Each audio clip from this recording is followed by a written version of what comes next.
Hey everyone, Logan here, and today we are going to be talking about Sonic 1 for the Sega Genesis. This is one of the most iconic games of all time, and it set the stage for Sega to become an actual threat to Nintendo. Despite this, a lot of people dislike the game now, or think at the very least it aged poorly. So because of this, I thought it would be fun to take a look back on the series past, starting with the first game, and see if it has actually aged as poorly as everyone says. So with that said, let's get started. Sonic the Hedgehog was first conceived when Sega decided to hold an in-house competition to replace their then mascot Alex Kidd. There are several reasons for doing this, such as Alex Kidd's games being completely different from each other other than the title, being too similar to Nintendo's Mario, and because the character wasn't really all that iconic. Sega president Hayao Nakayama took it a step further by saying that he wanted a mascot as iconic as Mickey Mouse.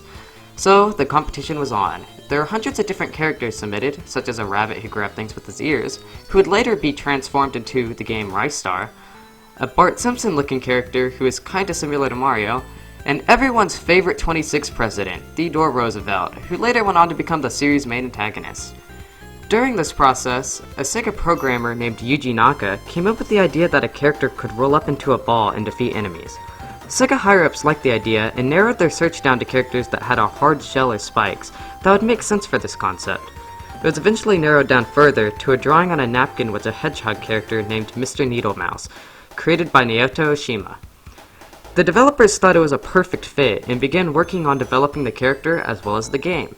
Yuji Naka was a perfect choice to be the challenging Nintendo's Mario, because while he thought Mario was a fun game, he never thought it was fast enough, with him attempting to get through the first levels as quickly as possible.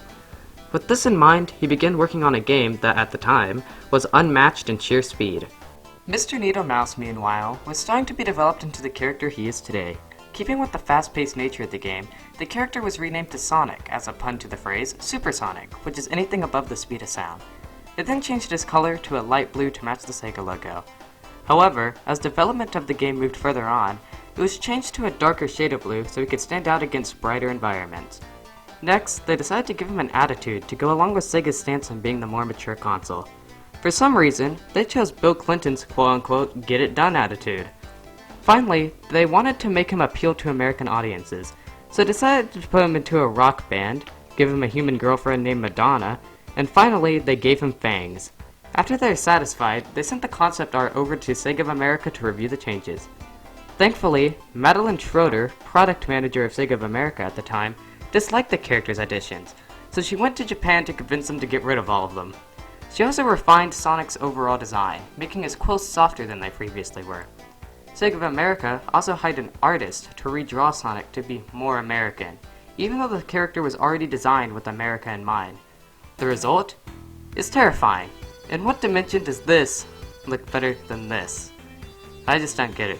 But regardless of your opinion of the two designs, these final revisions completed the design of the blue blur that we know and love today. On June 23, 1991, Sonic the Hedgehog came out to critical and commercial acclaim, spawning several sequels and spin-offs that ultimately led to the character becoming one of the most recognizable and most beloved characters of all time. So with that very long preface out of the way, let's get into the game itself. Just a note before we get started, this whole review will be covering the original Genesis version of the game. At the end, I will quickly cover the changes and improvements that the Christian Whitehead port has, but that's not the main focus here. And so without further ado, let's go. Sonic 1 begins where an evil scientist named Dr. Eggman, or Robotnik in the West, has enslaved all the inhabitants on South Island and turned them into evil robotic minions. A legend says that hidden on the island are 6 mystical Chaos Emeralds that are the key for ultimate power. Using the now roboticized animals, Eggman scours the island in hopes of collecting them all. As this is happening, however, a speedy blue hedgehog named Sonic visits the island and notices that his animal friends are nowhere to be found. Knowing Eggman is behind this, Sonic must race through South Island while collecting all the Chaos Emeralds and defeating the Doctor's evil scheme. Sonic 1 has a fairly simple story when you get down to it, but that's not the story that Sonic ever needed, just a little something to tell the player why they are running through the world, and I think that this story fits the game quite well in that aspect. As the story implies, you must go through and complete a total of 6 worlds, which are each called zones. Each zone is separated into 3 levels, which are called acts. At the end of the 3rd act of every zone, aside from Scrap Brain Zone, there is a unique boss to fight. Each boss is fairly simple and pretty easy once you memorize its movement patterns. To make up for Scrap Brain not having a final boss, there is a final boss level, appropriately named the Final Zone. But going through the levels and defeating bosses aren't fun if the game isn't fun to control, but luckily, Sonic controls pretty well. Unlike Mario, you only need the D-pad and one button. Walking and running is obviously controlled with left and right on the D-pad, and a run button isn't required because Sonic automatically picks up speed the longer you run in a certain direction. Holding up or down on the D-pad allows you to pan the camera up or down, in case there's a secret just out of your view. If you hold down while running, Sonic will curl up into a ball which allows him to defeat certain enemies, fit into small spaces, and pick up speed. Your main form of attack, however, is spin jumping. Hitting any of the 3 buttons available will make you jump into your ball form. It's really fun to jump around in Sonic, and I think I personally like it a bit better than Mario. In this game, rings act as your health bar. If you get hit with at least one ring, they will scatter everywhere, giving you a few seconds to pick them up. If you get hit without rings, however, you lose a life, and if you lose 3 lives, it's a game over. If you can manage to make it to the end of Acts 1 or 2 while managing to hold on to 50 rings, you have a chance to go into one of the 6 special stages in the game. And let me tell you, the special stages are really weird. You play while in your ball form, and your objective is to collect a Chaos Emerald in each stage without falling onto an exit block. By collecting enough rings or scoring enough points, you'll also be rewarded to continue. Sonic can be a fairly difficult game on your first playthrough, but thankfully, Sonic can collect a few power-ups stored in these computer monitors that can help him on his way. Breaking a shield box grants Sonic a blue shield that will give him another hit before you lose your rings. Breaking a power sneaker monitor grants Sonic access to super speed for a short time, and really lets you zoom through a level. Breaking an invincibility box, as the name suggests, grants you invincibility for a short time. A ring box gives you 10 rings, and finally, there's a life monitor, which just grants you an extra life. The power-ups aren't too crazy in Sonic, but I'd rather have these here than none at all. And that's basically how you play Sonic, so now, let's move on to the stages. The first zone is Green Hill Zone, and it's a fantastic zone to start with. There's a good amount of speed, good amount of platforming, and the colors just pop. The difficulty for this stage is spot on for a first level, and I know that this level gets remade way too much, but it honestly is the perfect Sonic level. I feel like if this level wasn't the first zone, then the game wouldn't have done nearly as well as it did. Another thing to note is that the music in this stage, as well as the entire game in general, is phenomenal. If Sonic Team nailed anything from this game, then it was the music. Next, let's keep on keeping on. The next zone is Marble Zone, and this stinks. There's barely any speed, and you just have to repeat the same 3 or 4 steps over and over again for 3 long acts.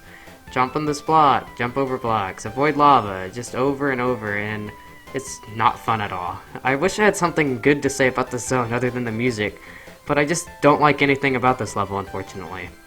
Spring Yard Zone is next, and unlike Marble Zone, it's a lot faster, and it's actually fun to play. You can definitely tell it's harder than Green Hill Zone, but it doesn't take away your speed while doing so. That's everything a Sonic level should be, just doing a little bit of hard platforming or something, and then you get rewarded with the speed section. So yeah, Spring Yard Zone is an overall fun level. Up next is the Labyrinth Zone, which is a standard water level in the game. The problem is that Sonic is just no fun to play in the water. If you're unaware, Sonic water levels have you go through slow-moving platforming sections. If you stay underwater for too long, you'll get the iconic jingle telling you that your oxygen is getting low. And if you can't get to one of the many air bubbles found underwater, or just go out of the water to refill your air in time, then you will drown and lose a life. Overall, this level is just boring and not fun to play. On top of that, it has a notoriously annoying boss, where you have to scale a chamber without drowning or getting killed by the various spikes. In my opinion, this is probably the worst level in the game. But before you give up on the game, next up we have the Starlight Zone, which is one of my favorites. It brings back the speed of Green Hill, but still keeps a perfect difficulty for where you are in the game. On top of that, this level has my favorite music track in the entire game. Finally, I believe that this level comes full circle in the boss fight.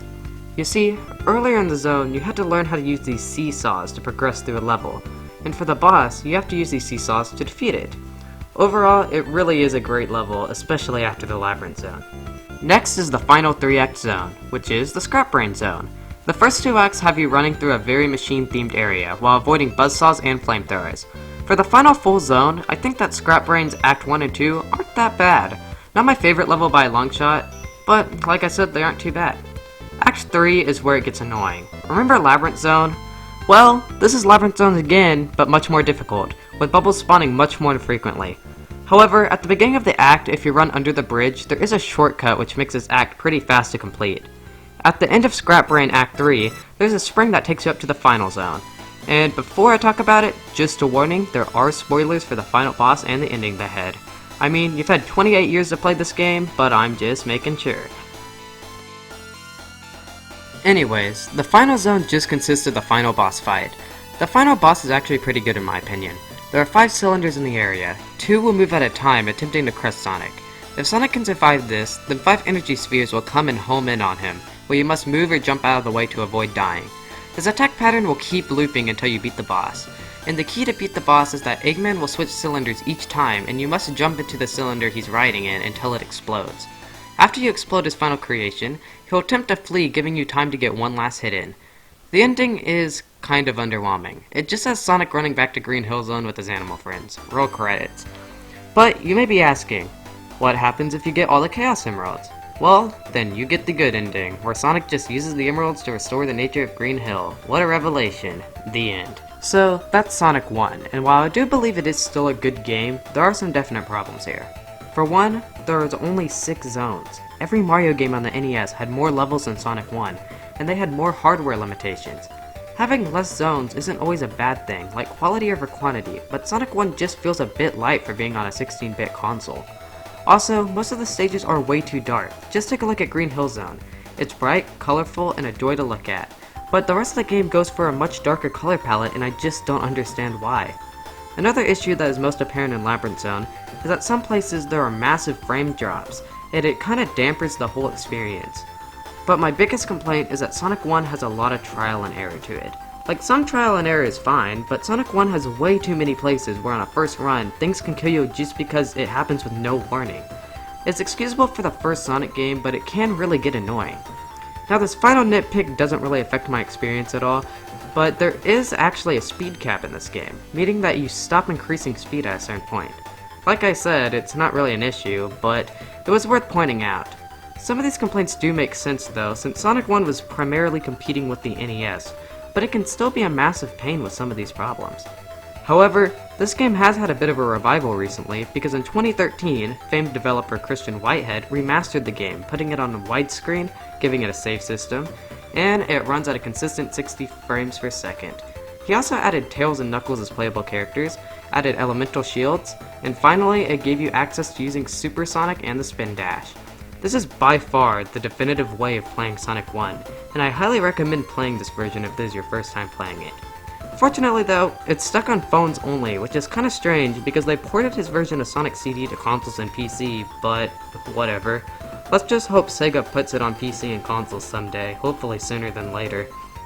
And I think that just about covers everything, so that was Sonic 1. I know I was kinda negative towards it at the end, but don't take that as me saying I dislike this game, because I really do like it, but playing it today just reveals the various problems that it has.